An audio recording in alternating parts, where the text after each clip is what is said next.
All right, so you have to complete 10 of these equation cards. If we were in class, you'd be able to pass them around, and of course, I'd be available to talk to you. So I just want to give you a couple thoughts on some of the equations. There are hints that are on the back of the card, really under the card. Be careful that you don't read the hints too soon. Try to think about these on your own because this is your last practice before the mini check. The mini check will be the next day we're together.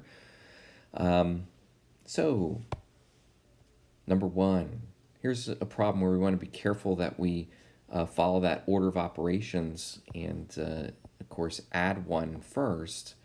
But according to the order of operations, you would next want to do an inverse cosine.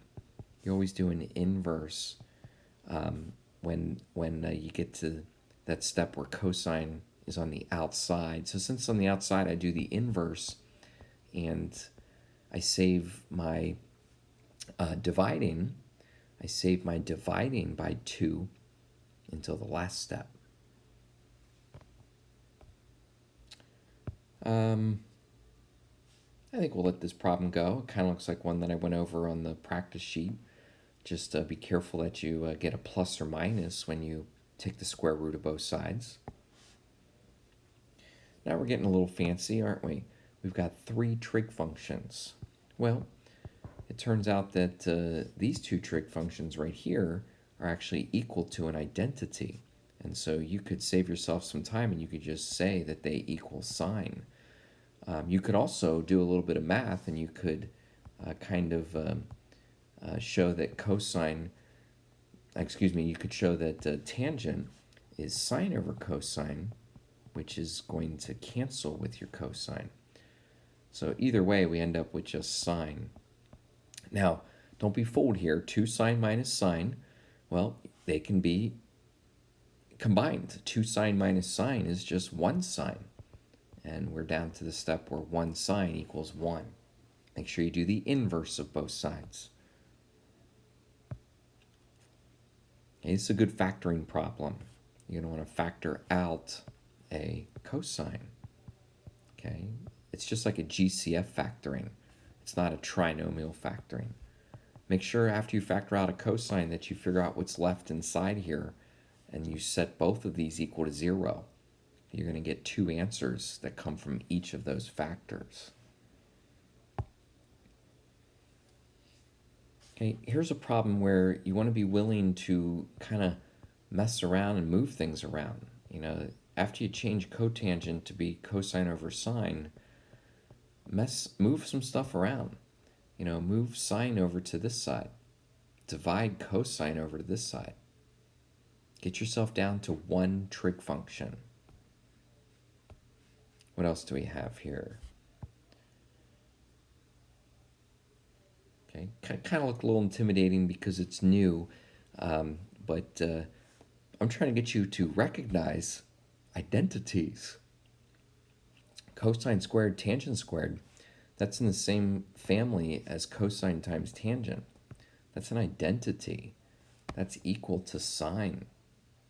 Now this problem right here is not equal to sine, but it's got squares, so it's going to equal, well, you fill it in. Now, cosine squared minus sine squared. Be careful, that's not equal to 1 or negative 1. But what it is the need to change something to look like the other one. If you see a cosine squared, do you realize that you can change that to be 1 minus, and that's going to look a lot like the sine squared that's already in this problem. So you'll be able to have 1 trig function. You're going to have to be careful with the negatives and make sure when you take the square root of both sides that you get a plus or minus. Trinomial. Can you say trinomial? Okay, so you're going to want to factor this into 2 binomials. Sine x, and then you can fill in your numbers and solve. Number 9. Okay, another trinomial, but probably the British method if it's too tricky for you to factor. I did go over the British method on the practice paper, but I'll review it one more time. You multiply these together. You, I'm just writing it as x to make it a little easier than writing cosine. You bring down the outside terms. You bring them down, and then here's the key step. You got to split up this 6x squared into two numbers that multiply to be 6x squared, but add to be 5x. So you split that up into 3x and 2x. Now remember, after you get this all set up, you have to use grouping, where you're going to take out a GCF. And once you take out that GCF, you'll be one step away from having this factored. Just make sure that you use cosine, not just x. You want to use the cosine of x.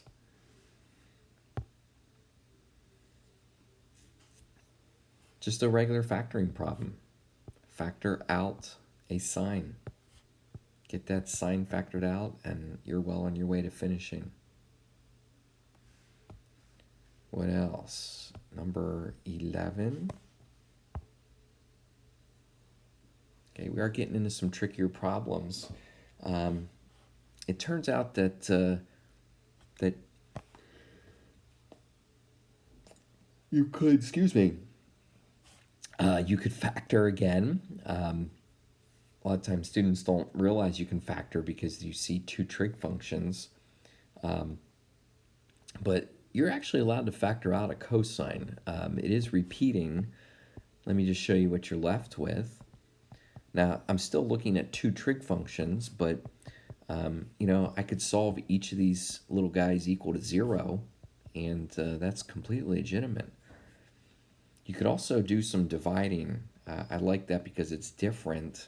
If you divide, you would want to divide by something that's going to make your trig functions do some canceling.